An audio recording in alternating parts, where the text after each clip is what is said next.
Ils s'appellent Max, Shania, Steve, Elite, Touilly, Marble, Kaya, Walker ou encore Vulcain. Ce sont tous des animaux de compagnie, qu'ils soient chiens ou chats, mais d'un tout nouveau genre. Ce sont en effet tous des animaux hybrides, à savoir issus d'un croisement entre un animal domestique et un animal sauvage. Créés aux États-Unis, ces nouvelles races canines et félines ont été sélectionnées afin d'obtenir des animaux au look le plus exotique et sauvage possible. Vous avez une espèce de fascination du sauvage. Là, on est dans le fantasme, là, on est dans le rêve. C'est un rêve qui n'est pas nouveau de l'homme, de pouvoir s'approprier le sauvage. Là, l'idée, justement, c'est d'essayer de profiter donc de croisements pour avoir les avantages du sauvage sans les inconvénients. C'est le look qui plaît aux gens. Souvent, c'est ce qu'on entend, quoi. Je veux une panthère. Pour répondre à cette envie de sauvage, des éleveurs américains sont parvenus dès les années 60 à faire s'accoupler des chats domestiques avec le chat léopard du Bengale, un petit félin nocturne et solitaire dont la population vit à l'état naturel entre l'Inde et la Corée du Nord, de préférence dans les forêts. La race ainsi créée a tout simplement été baptisée Bengale. Un peu plus tard, dans les années 90, d'autres éleveurs, toujours aux États-Unis, ont croisé des chats domestiques avec des servals africains, un félin de taille moyenne proche du caracal et du léopard, qui vit dans la savane entre l'Afrique subsaharienne et l'Afrique australe. En référence à cet habitat des grandes plaines, cette race a été baptisée Savannah.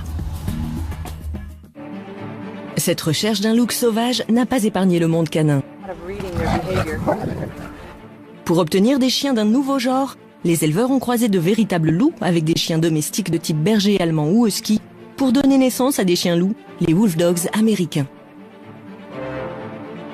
Et étonnamment, pour arriver à ces hybridations, aucune manipulation génétique n'a été nécessaire. Proches génétiquement de leurs cousins sauvages, ces chiens et chats domestiques ont pu se reproduire par voie sexuée, ou du moins les y a-t-on contraints.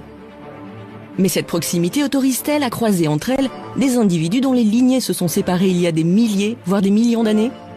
L'homme, qui a toujours sélectionné les espèces à son profit pour l'agriculture ou l'agrément, est-il cette fois allé trop loin? L'hybridation divise et soulève des questions à la fois scientifiques et éthiques. On joue un petit peu les apprentis sorciers puisqu'on a cette capacité de maîtriser le vivant aujourd'hui et de faire des mélanges comme bon nous semble. Vous voulez avoir un lien avec le monde sauvage, très bien, mais pas dans votre salon, on est allé trop loin. Posséder de tels animaux est-il par ailleurs sans risque? Peut-on vraiment les domestiquer? Hybrides, nouveaux animaux de compagnie ou nouveaux monstres créés par l'homme?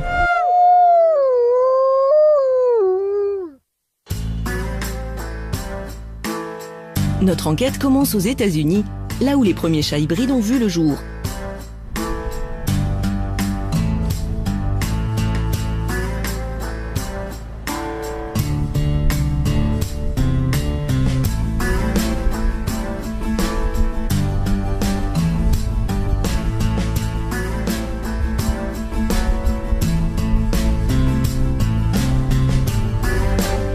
Deborah Johnson s'est installée dans une ancienne ferme pour y élever des chats bengales et Savannah. Un business dont elle tire l'essentiel de ses revenus, mais avant tout une passion. Deborah possède 15 chats qui l'occupent toute la journée.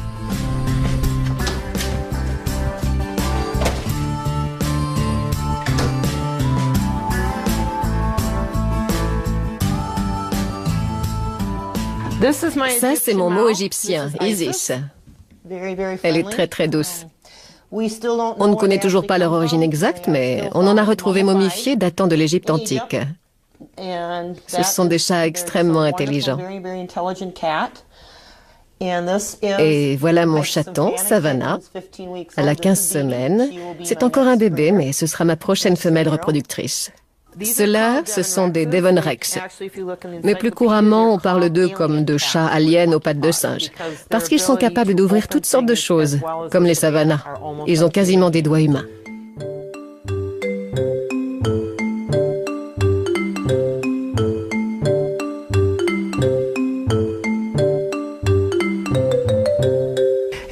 De ce côté-ci, je vais aller voir ce qu'ils font. Elle, c'est Surina, la sœur d'Isis, un mot égyptien de couleur bronze. Ici, vous avez Comail, le voilà. On le surnomme le roi Comail. C'est un Bengale à rosette. Vous verrez peut-être Max aussi. Je suis sûre qu'il se cache quelque part. Et je vais vous montrer mes bébés Bengales. Ils ont seulement 3 semaines. Je vais m'approcher tout doucement parce que je ne veux pas que leur mère sorte. Coucou les bébés. On les a appelés Miss Marble One et Miss Marble Two. Le père a du sang du chat léopard du Bengale, mais il est très doux.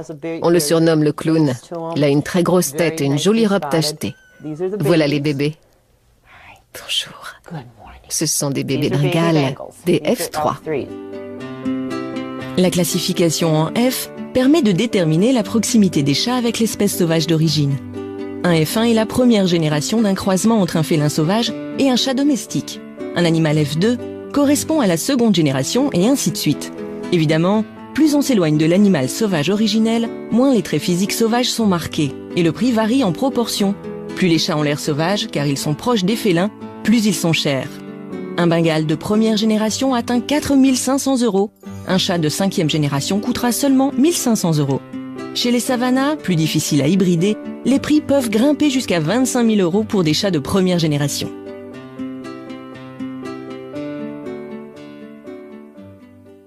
Ils ont un peu de sang de chat léopard du Bengale en eux, un pourcentage infime. Le père, Carrie, en a plus. Ces femelles en ont peut-être 5 à 7%, pas plus. Alors que le père doit avoir 25% de chat léopard du Bengale en lui. Mais ce qui est bien avec lui, c'est qu'il est très doux. Quant à mes femelles, ce sont d'excellentes mères. Oui, vraiment excellentes.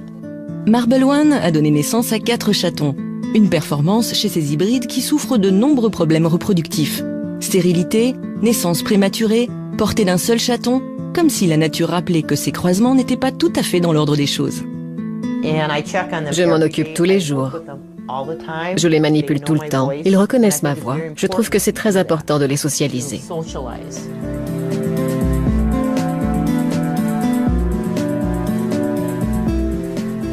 Mais avec les hybrides, la socialisation ne fonctionne pas toujours. Regardez, voilà Max. Avec un père serval et une mère chat domestique, Max est un parfait modèle de chat hybride de première génération. Un look et une démarche 100% sauvage, mais un caractère qui l'est tout autant. Impossible d'approcher cet animal pour le moins furtif et craintif. Tu es un bon chat. C'est très compliqué d'obtenir un F1 comme celui-ci. Tu es un bon chat. Oui, tu es beau. Il adore qu'on lui parle et il comprend quand on lui dit bon chat. Il vous observe.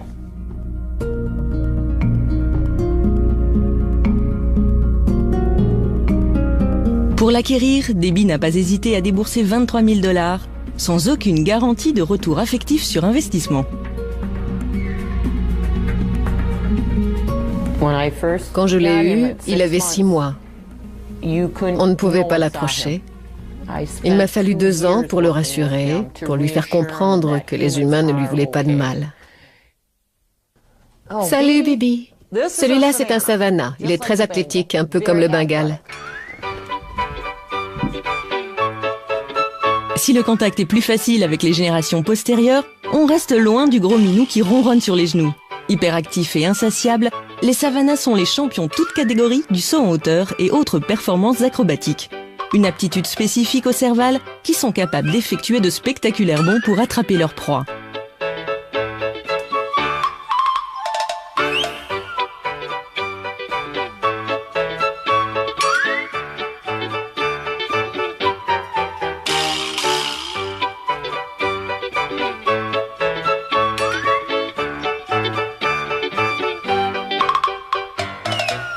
Toujours partant pour jouer, ils sont en revanche plus réticents à être manipulés. Sois gentil. Désolée, attendez. Les gens aiment qu'ils aient un ventre joliment tacheté, comme le sien. Voilà, regardez. Elle veut jouer. Ils veulent de belles oreilles. Vous voyez ces petits osselets blancs, comme on les appelle, derrière les oreilles? Elle est très joueuse. Elle est parfaite, il n'y a rien à redire. Elle est tachetée. C'est le critère le plus demandé, les taches. Les oreilles aussi sont importantes. Les siennes sont exactement comme il faut. Je ne sais pas comment vous expliquer, je vais vous montrer. Attends, excuse-moi. Vous voyez ces bandes qui partent des yeux et qui vont jusqu'au bas du lobe des oreilles? C'est aussi un critère. Oui. Leurs pattes sont également différentes. Les gens veulent que le dessous de leurs pattes soit noir, pas rose.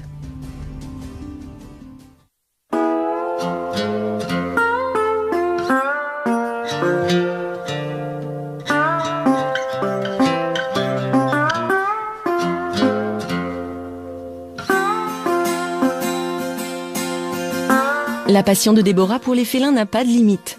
La législation étant très permissive dans le Wisconsin en matière de détention d'animaux sauvages, elle a pu acquérir un véritable serval africain. Raja, c'est maman. Viens mon bébé. Elle ne vous attaquera pas, sinon je ne l'aurais jamais prise. Je ne l'aurais pas tolérée. Elle aime bien les étrangers. Raja? Raja? Hello. Coucou. You're all done Tu es prête pour ta journée? Tu viens dire bonjour à maman? Viens par ici dire bonjour. It's okay. Ça va? Tout va bien. Tout va bien. Everything's okay. Bonne fille. Good. Hi, Kalani. Salut Clony. C'est la sœur de Comel, un bengal tacheté. Elle aime être dehors. Elle est copine avec Raja. T'es une bonne fille. Oui, toi aussi, Clony. T'es une bonne fille. Oh, please. Raja, s'il te plaît. Elle n'est pas méchante. Okay, you two. Arrêtez tous les deux. Là, tu l'as cherché. Elle l'a cherché après, forcément.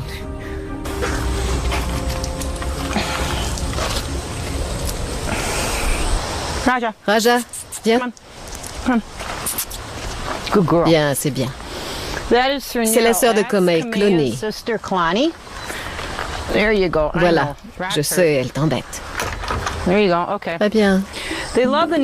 Ils raffolent des grandes prairies, des herbes hautes. Elle adore aller se dissimuler dans la broussaille près des marécages. De temps en temps, elle va tomber sur une grenouille. Ils chassent comme les chats domestiques. Les rongeurs, les grenouilles, les petits oiseaux. Ils aiment être au milieu des herbes hautes parce qu'ils peuvent s'y tapir s'ils sentent une menace. Même si Raja est attachée à sa maîtresse, elle demeure un animal sauvage.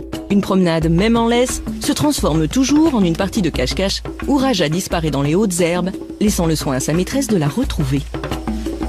Où es-tu?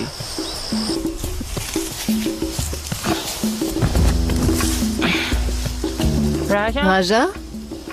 Allez, viens ma fille, sors de là. Un comportement totalement normal, puisque c'est la stratégie de chasse des servals. Ils se dissimulent dans la végétation pour tendre des pièges à leur proie. Leurs grandes oreilles fonctionnent alors comme une antenne parabolique pour localiser les rongeurs, tandis que leurs longues pattes permettent de bondir sur les proies ainsi repérées. Elle nous observe. Je le sens.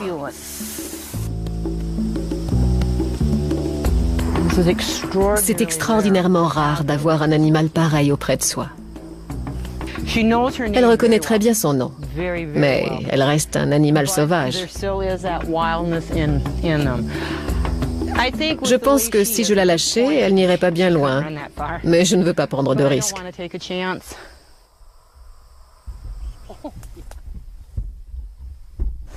J'aime la rassurer.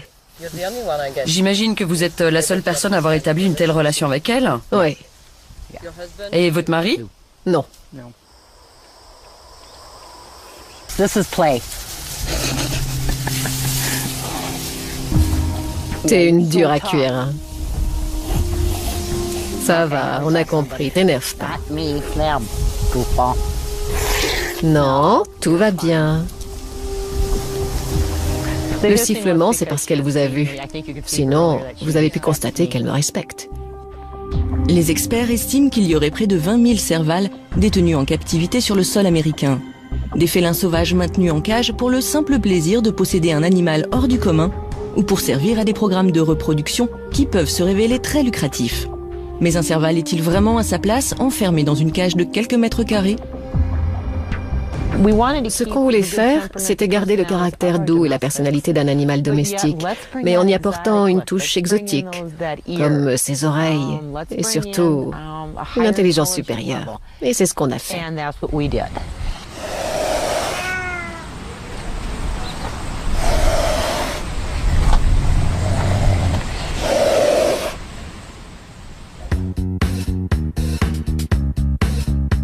Cette mode des chats hybrides est en train de conquérir la France. Si les Savannas sont encore peu répandus, les Bengales y sont eux bien implantés. Importé dans l'Hexagone dès 1989, le Bengale est une race reconnue par le LOF, le livre officiel des origines félines. Il serait environ 8000 aujourd'hui. Seuls cependant sont autorisés légalement les chats de 4e génération ou plus.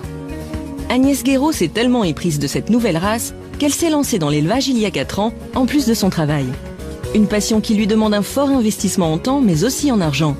Car sa passion n'a pas de limite, elle est allée chercher ses chats dans les meilleures lignées à l'étranger et les a inscrits à des concours félins. Pour chacun de ses chats de compétition, elle débourse en moyenne 10 000 €. Alors, cette chatte s'appelle Nala. Enfin, son vrai nom, c'est Legadema. Et donc, c'est une petite femelle qui a 7 mois et demi. Donc, cette petite chatte est très très belle. Elle a déjà gagné pas mal d'expositions puisqu'elle est des junior winner.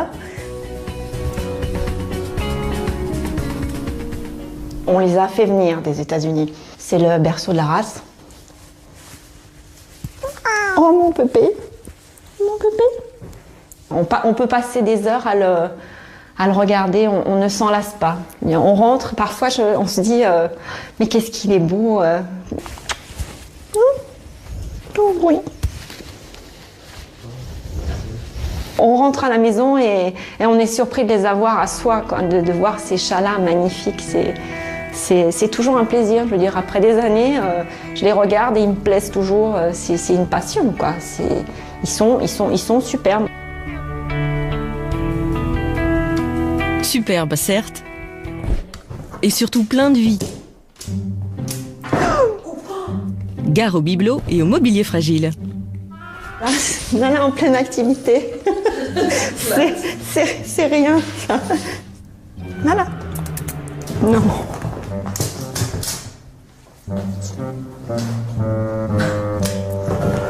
Voilà, les loopings, c'est sa spécialité. C'est la fête aujourd'hui.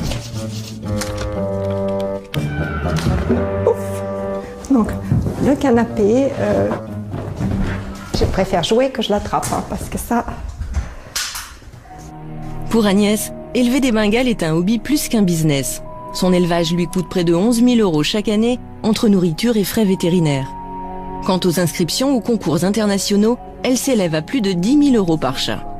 Même si elle vend les chatons entre 1 500 et 2 000 €, elle ne rentre pas dans ses frais. Rien que pour acquérir Chania, elle a déboursé 3 500 €. Elle a des comportements de félin, complètement. Elle, beaucoup plus que les autres. Là, c'est félin, là. Là, c'est... Chania. Oh là là, la tête sauvage. Quand elle se met en colère, quand elle se bagarre, c'est différent. Et les autres le sentent. Rivalité et marquage de territoire sont monnaie courante avec les Bengales, pour qui l'usage de la litière est loin d'aller de soi. Ah oui, c'est difficile, hein. Je pense qu'elle a fait pipi pendant que je parlais, donc je l'ai vu faire. Donc ça, c'est le problème. Il y a beaucoup d'odeurs ici, donc forcément, ils passent les uns les autres, ils marquent leur territoire.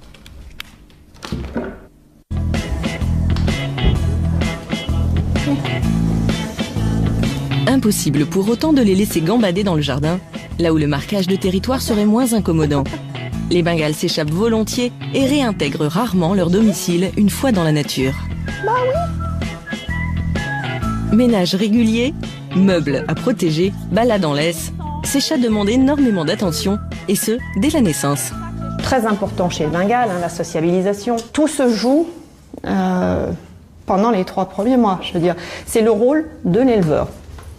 Quand ils naissent à la maison, ils sont dans notre chambre, ils sont habitués aux humains, On les manipule tous les jours, au bruit de la maison, l'aspirateur, tous les bruits, de toute façon à ce qu'ils soient complètement sociabilisés.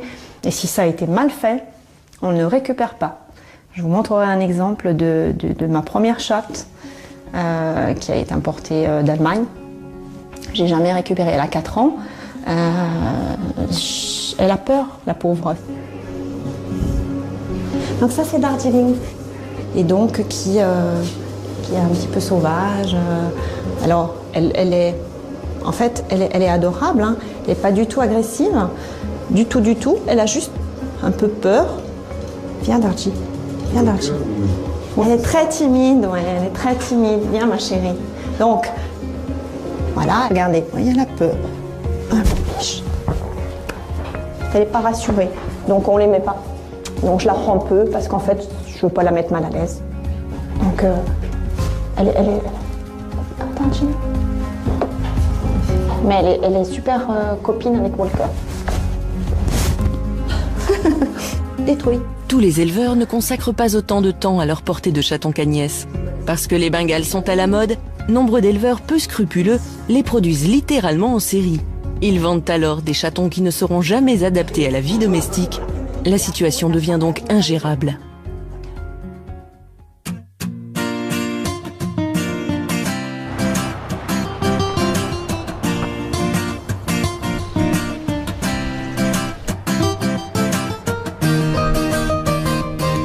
Aux États-Unis, où ces chats hybrides existent depuis plusieurs décennies, le problème a pris des proportions inquiétantes.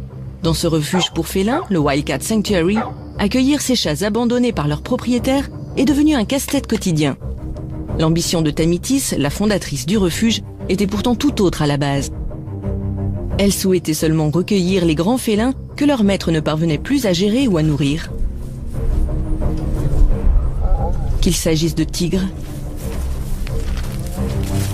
de cougars, de lynx ou de servales, animaux sauvages que n'importe qui ou presque peut détenir dans son jardin aux États-Unis. Mais depuis 9 ans, ce refuge voit affluer les chats hybrides. Aujourd'hui, le Wildcat Sanctuary compte 120 pensionnaires, dont 40 chats hybrides. La plupart des gens achètent des hybrides parce qu'ils les trouvent beaux, sans prendre en compte la personnalité, le tempérament de ces chats. Ici, on dit souvent en plaisantant, on ne se marie pas avec quelqu'un pour son physique. Ce genre de mariage ne dure pas.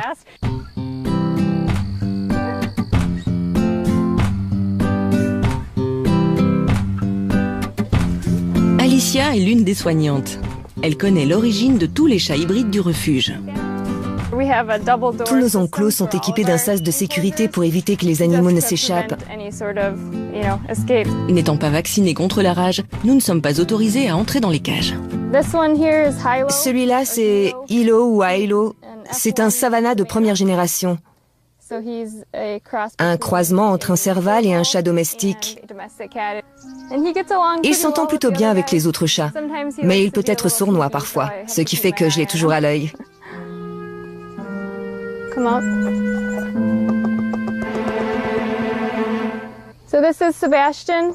Lui, c'est Sébastien, un Bengale.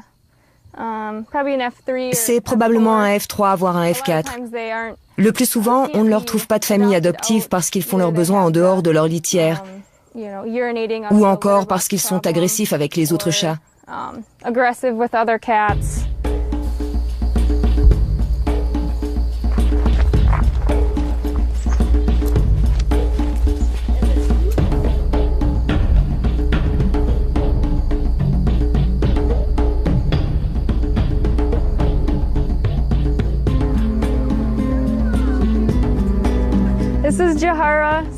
Là, c'est Jera, c'est un serval.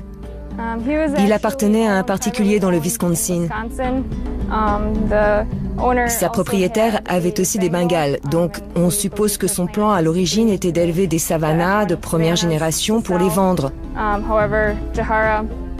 Mais Jera s'en est pris à elle.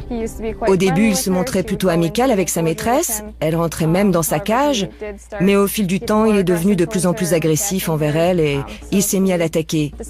Alors elle a décidé de le placer chez nous pour qu'il puisse retrouver une vie d'animal sauvage.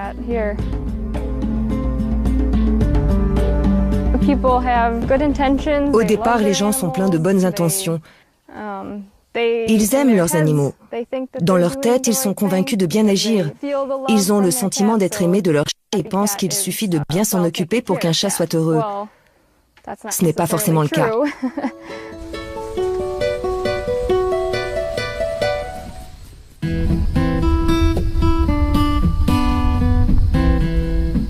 Chaque jour, il faut nourrir ces populations d'hybrides abandonnés. Pour cette association qui ne vit que des dons privés, c'est un travail et un budget conséquent. Ça représente environ 55 kilos de viande par jour. Ça va des cuisses de poulet aux morceaux nobles du bœuf, en passant par des proies comme les rats, les lapins ou les souris.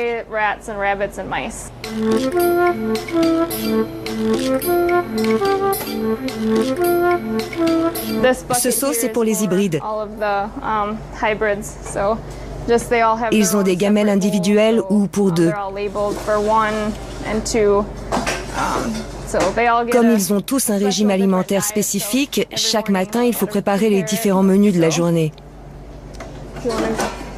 On va les nourrir? Ils nous attendent.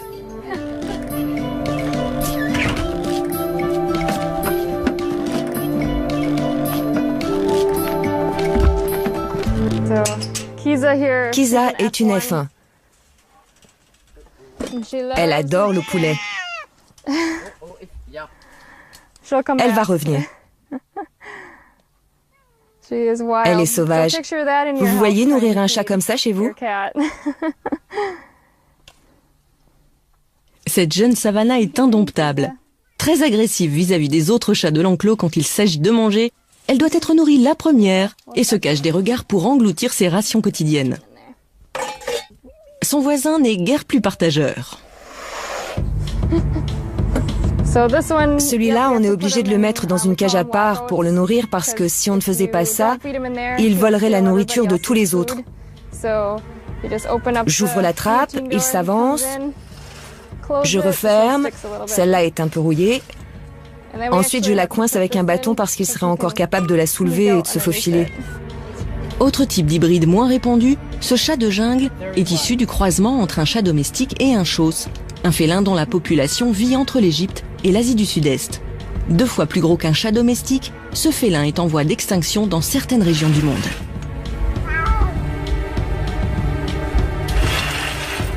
Cette agressivité peut se retourner contre les autres animaux de la maison, mais aussi les jeunes enfants. Les propriétaires de chats devenus ingérables n'ont alors que 2 solutions, l'euthanasie ou le placement en refuge. Il n'en existe malheureusement que 4, tels que le Wildcat Sanctuary pour l'ensemble des États-Unis. Et les demandes surpassent de très loin les capacités d'accueil. On reçoit environ 40 appels par mois de gens qui veulent se débarrasser de leur Bengale, avec toujours les mêmes récriminations. Mon chat fait pipi dans la maison, mon chat urine sur mon mari, sur les meubles, il a mordu mon petit ami. Le problème le plus fréquent, c'est qu'ils urinent partout.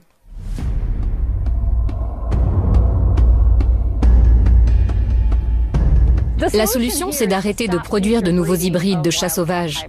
On a suffisamment de chiens et de chats domestiques merveilleux. Pourquoi en créer de nouveaux si c'est pour leur réserver ce destin? Ne contribuez pas au problème en achetant votre animal chez un éleveur. Notre slogan, c'est « adopter au lieu d'acheter ».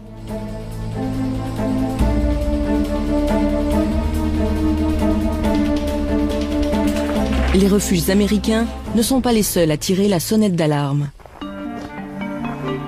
Le phénomène inquiète aussi les scientifiques, pour qui cette mode est une véritable aberration qui pourrait menacer à terme la survie des félins sauvages.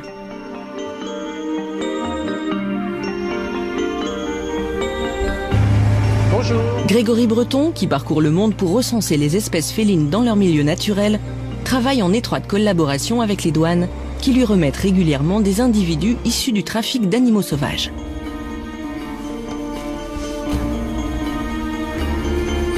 Des animaux commercialisés pour servir au programme de reproduction des chats hybrides.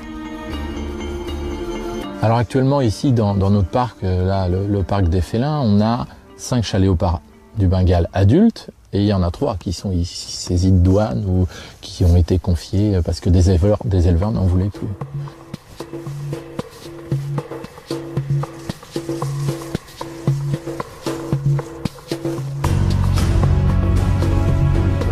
C'est devenu une espèce très convoitée pour un commerce d'animaux parce que, malheureusement pour lui, il peut s'hybrider avec le chat domestique. Reproduire un chat domestique avec un chat du Bengale, chat léopard du Bengale, j'insiste bien, l'espèce sauvage, c'est faisable d'un point de vue génétique.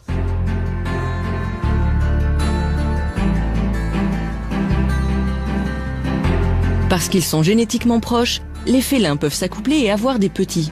Mais il ne s'agit pas pour autant de sélection naturelle. Ce que l'on fait, c'est qu'on force les animaux à avoir des petits qui n'ont rien à voir. Donc il y a vraiment un problème éthique derrière cette folie de l'hybridation. Alors à l'état sauvage, ils ne s'hybrident pas, ils ne se rencontrent pas. Ou un chat léopard va tuer un chat domestique. Avec l'hybridation, l'homme provoque ainsi des mariages forcés matériellement impossibles dans la nature du fait de l'éloignement géographique des animaux. En effet, vivant sur des continents séparés par des océans, ni les chats léopards asiatiques ni les servals africains n'auraient jamais pu rencontrer des chats domestiques américains. Ce n'est pourtant pas la première fois que les hommes tentent des croisements avec des espèces géographiquement éloignées. Alors l'homme a essayé des choses, il a essayé d'hybrider le tigre avec une lionne, ou un lion avec une tigresse, un léopard avec un jaguar. On a montré que ça fonctionnait, à la fois à l'époque de l'Antiquité, les cirques romains, les grandes ménageries princières, ou dans les parcs zoologiques au 19e et début du 20e siècle. Aujourd'hui, seuls quelques parcs zoologiques chinois ou russes se prêtent encore à ce type d'expérience. Un lit-ligre, fruit d'un père lion et d'une mère mi-lion mi-tigre, vient de naître dans un zoo sibérien. Mais la plupart des zoos occidentaux refusent désormais catégoriquement ces hybridations pour se consacrer plutôt à la défense des espèces en danger. Et pour les sauvegarder, il est primordial de ne pas mélanger leurs gènes. Le chat léopard, c'est une espèce de félin parmi les 36 espèces sauvages. Et d'un point de vue évolution, il a divergé de la lignée du chat sauvage il y a 6 millions d'années. L'homme, lui, il a domestiqué le chat sauvage africain, et seulement le chat sauvage africain, il y a à peu près 4000 ans. En Égypte, à Chypre, en Mésopotamie. Donc aujourd'hui, des gens prennent des chats domestiques, les hybrident avec des chats léopards, donc c'est complètement contre nature. C'est comme si moi, je décidais demain d'avoir une copine bonobo, qu'on ait des petits et qu'on les garde. D'un point de vue éthique, on ne s'accouplerait jamais avec un grand singe, bonobo, chimpanzé ou gorille. C'est quelque chose qui nous paraît complètement fou. Une comparaison hasardeuse? Hélas non. Il y a 6 millions d'années, les homininés se séparent en 2 branches distinctes, les paninés, ancêtres des bonobos et des chimpanzés, et Homo sapiens, l'ancêtre de l'homme. 6 millions d'années, soit l'époque de Toumaï, l'être mi-chimpanzé, mi-homme, que certains paléoanthropologues considèrent comme l'une des premières espèces de la lignée humaine.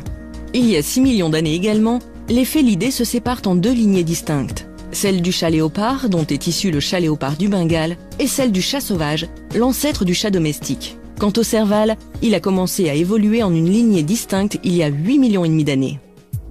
La comparaison est pour le moins déroutante. L'homme a-t-il le droit, pour satisfaire ses intérêts ou réaliser ses rêves, d'hybrider des espèces dont le patrimoine génétique a divergé il y a des milliers d'années? Pourquoi par ailleurs réinjecter des gènes sauvages dans des animaux que l'homme a mis des millénaires à domestiquer? Si l'hybridation féline soulève des problèmes d'ordre génétique et éthique, ces chats ne sont pas pour autant dangereux pour l'homme. Ils urinent certes souvent pour marquer leur territoire, se battent pour la nourriture et n'ont qu'une envie, s'échapper. Au pire, ils donnent des coups de griffe. Pas forcément agréables, mais pas mortels. Contrairement à d'autres types d'hybrides, comme les chiens-loups, issus du croisement entre chiens domestiques et loups, aussi appelés wolf dogs.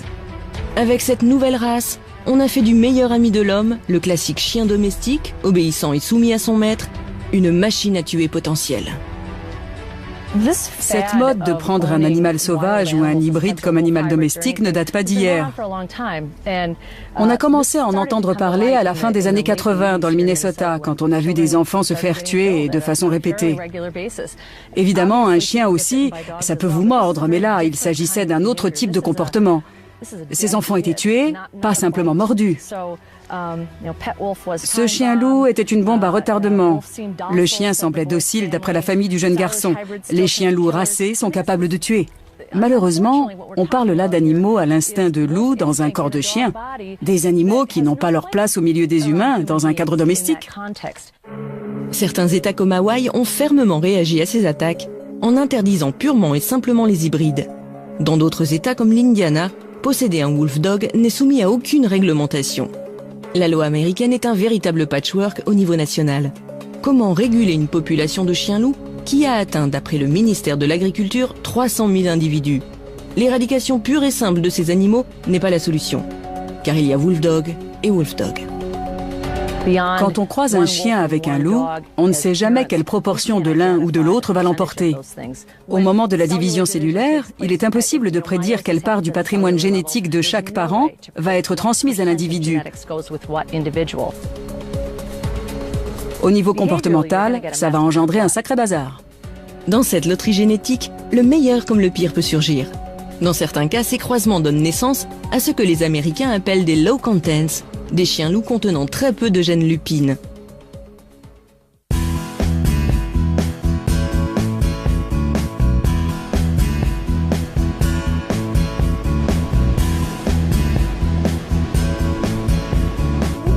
Les chiens-loups de Leslie sont emblématiques de ces low contents. Physiquement, ils sont proches des bergers allemands ou des huskies. De caractère, ils ont tout du bon toutou obéissant. Leslie emmène Steve, son jeune chien-loup de 4 mois, et Touyi, une femelle de 2 ans, en promenade. Viens là.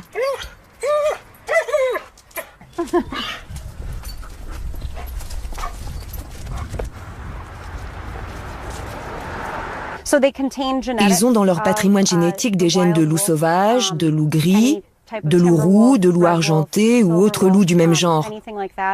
Ça, c'est pour la partie sauvage du mélange. Et pour l'autre partie, ils ont des gènes de chiens, de malamute, de berger allemand ou de husky. On les prend quand on veut obtenir un chien-loup parce que ce sont les chiens les plus proches du loup génétiquement.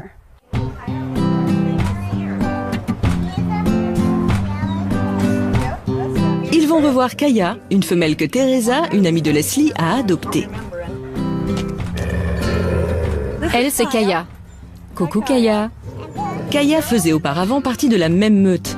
Les chiens-loups, même hybridés, ont conservé de leur ancêtre lupin en mémoire le sens de la hiérarchie. Et la hiérarchie, ça se respecte et ça ne s'oublie jamais. Elle s'en souvient. Salut ma belle. Elles se parlent. C'est pas nécessairement mauvais signe. En se parlant, elles retrouvent la place qu'elles avaient dans la hiérarchie. Face à Touyi, Kaya baisse la queue et les oreilles avant de se mettre sur le dos. Malgré sa stature plus imposante, Kaya montre ainsi qu'elle reconnaît la chef de meute.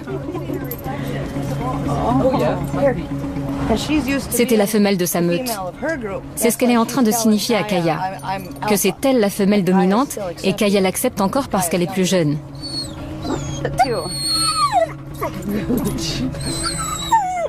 Ce sont des chiens de 6e ou 7e génération maintenant.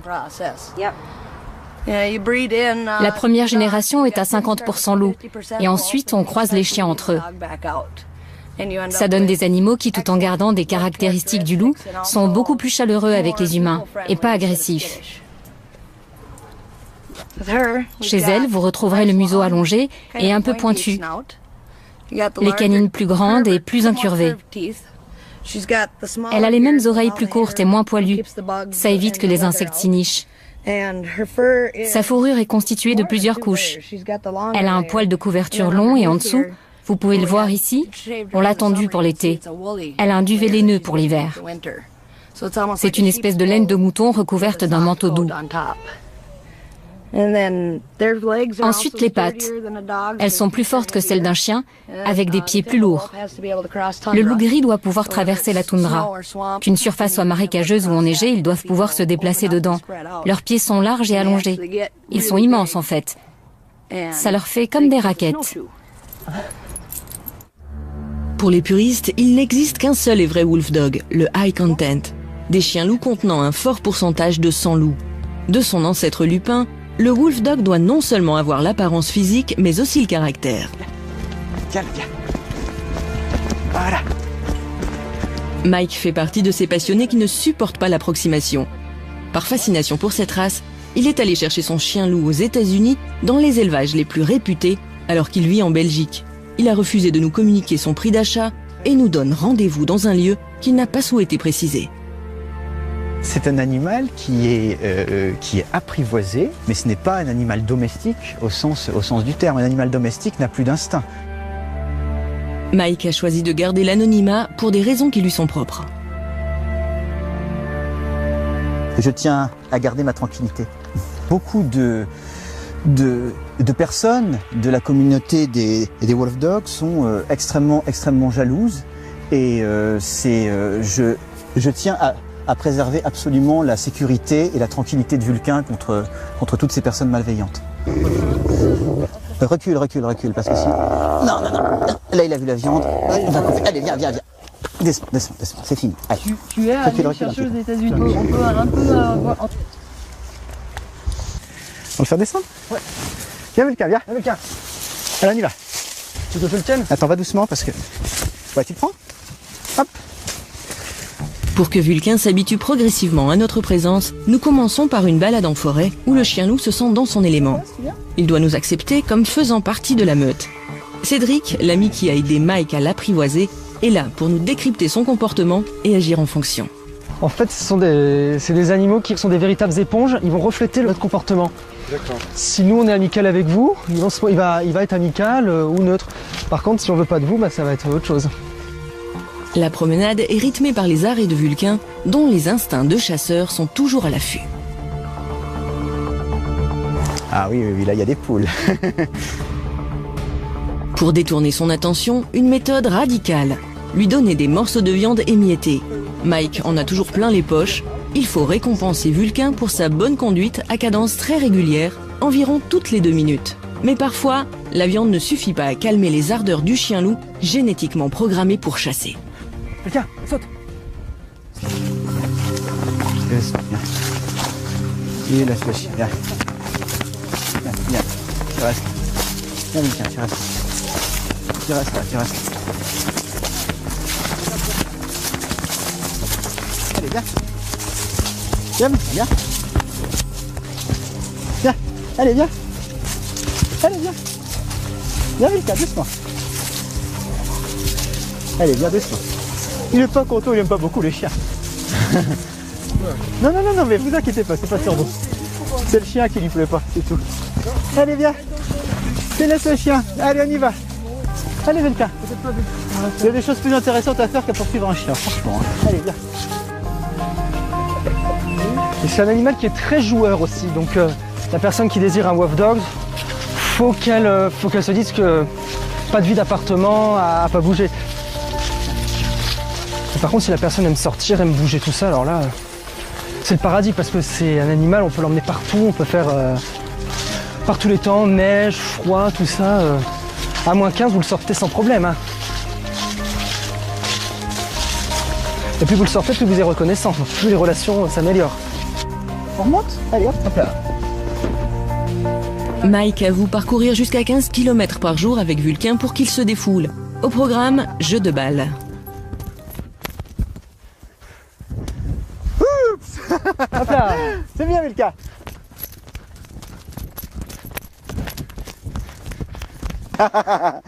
Allez, Vulcain, hop là. Oh, ça s'est détaché, un morceau. Wolf Dog destructeur. Allez, viens, on y va. Mais aussi baignade dans une eau automnale un peu frisquette. Son maître n'hésite pas à mouiller la chemise. Rien n'est trop beau pour ces chiens loups qui ont besoin de se défouler et d'être stimulés en permanence.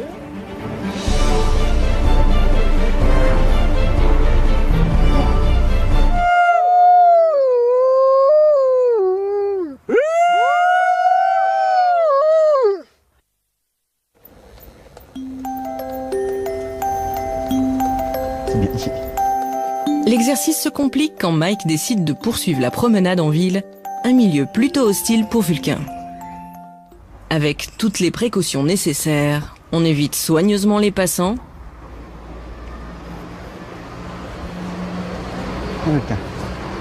Et le moindre bruit peut être source de stress. Doucement, n'aie pas peur. Viens. Attends, viens. Viens. Voilà. Regarde. Vraiment, je suis fier de toi, tu sais. Je suis très fier de toi. Les wolf dogs ont hérité de leur ancêtre loup cette capacité à entendre des sons à une fréquence beaucoup plus élevée que la nôtre. 40 kHz contre 20 seulement chez l'homme. De fait, la moindre pétarade de moto retentit en eux comme une déflagration. Doucement, Vulcain, n'aie pas peur. Attends, tiens. Regarde, il a peur des motos. Prends le verre, il a peur. Doucement, Vulcain. Doucement. C'est rien. C'est fini, c'est fini, c'est rien. C'est rien. Tiens, Vulcain, viens. Tu restes avec moi? Viens, Vulcain, viens. Voilà. Ah oui, il va être beaucoup plus, vous allez voir les yeux qui vont tac, mouvement. Attention à la voiture. Sinon on a marre. Voilà, il va être en plus grande recherche. Ces chiens sont-ils donc vraiment capables de vivre auprès des hommes?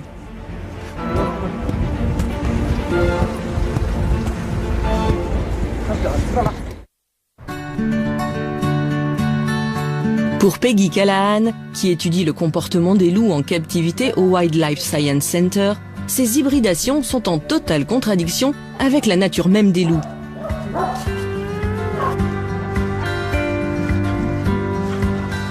Car entre chien et loup, c'est loin d'être l'amour fou.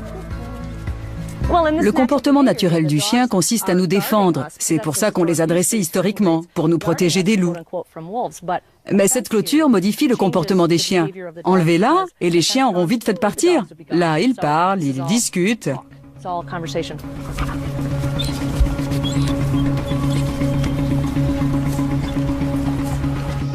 le monde est content. Les chiens pensent bien faire leur boulot et les loups se disent « Un de ces quatre, je vais te dévorer ». Ce qui est intéressant, c'est qu'elle se pose des questions sur ce petit chien. Est-ce qu'il va se soumettre ou pas?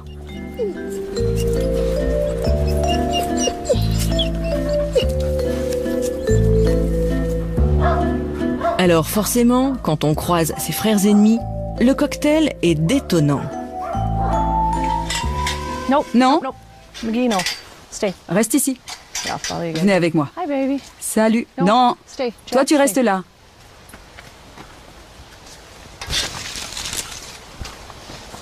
Buddy.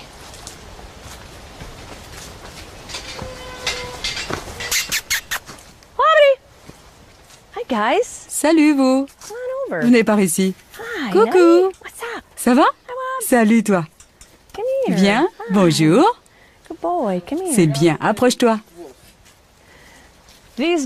Ces animaux sont des hybrides de chiens et de loups, sans qu'on puisse dire quel pourcentage du chien et quel pourcentage du loup ils ont en eux. Si on regarde leur physique, leur phénotype, on peut observer que la femelle a plus de caractéristiques du chien que le mâle. Elle a un pelage clair, le mâle est plus foncé. Lui a un corps fin, plus proche du loup.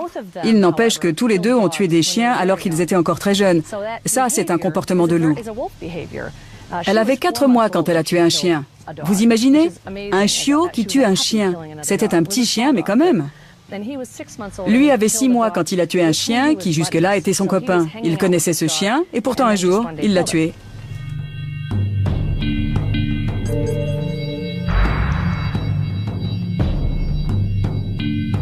En grandissant, les loups attaquent d'autres membres de la meute ou d'autres loups. C'est un comportement tout à fait naturel pour eux. Les chiens ne se tuent pas entre eux normalement. Ce n'est pas dans leur nature. Alors que c'est naturel pour un loup de tuer un autre loup. On est en train de mélanger 2 espèces qui ont été séparées il y a 20 ou 40 000 ans. Il n'y a pas encore de consensus scientifique sur le moment où la domestication est intervenue. Nous sélectionnons un chien pour qu'il ne s'attaque pas aux humains ou aux autres chiens. La nature a sélectionné le loup pour qu'il s'en prenne aux autres loups. C'est là que ça coince. Ne restez pas devant la porte, s'il vous plaît. Salut mon beau. Allez, viens, approche-toi. Je décrypte leur comportement quand ils m'approchent. Là, il est totalement soumis. Mais ça peut changer très vite. Il a peur, il s'éloigne. C'est un comportement classique. Coucou. T'es un drôle de bonhomme, toi. Il ne faut pas espérer établir avec eux le type de relation qu'on peut développer avec un chien année après année.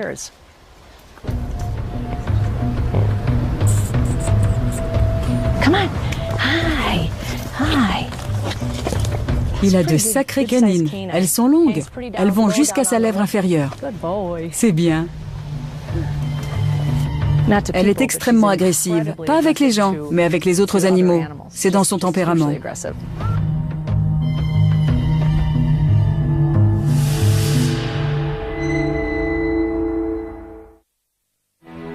Si l'origine génétique des chiens divise encore la communauté scientifique, elle s'accorde sur un point.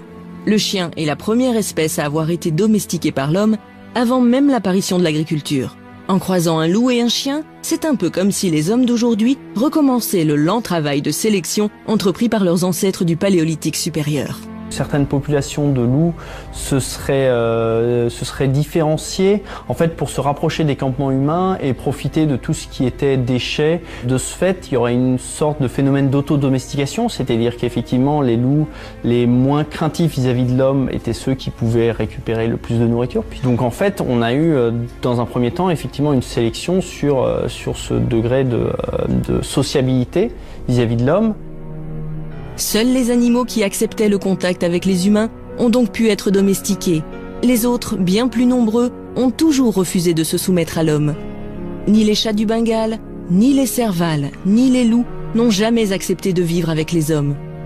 Les hybrides toléreront-ils mieux cette situation ou resteront-ils toujours des animaux sauvages dont le seul rêve est de recouvrer leur liberté ?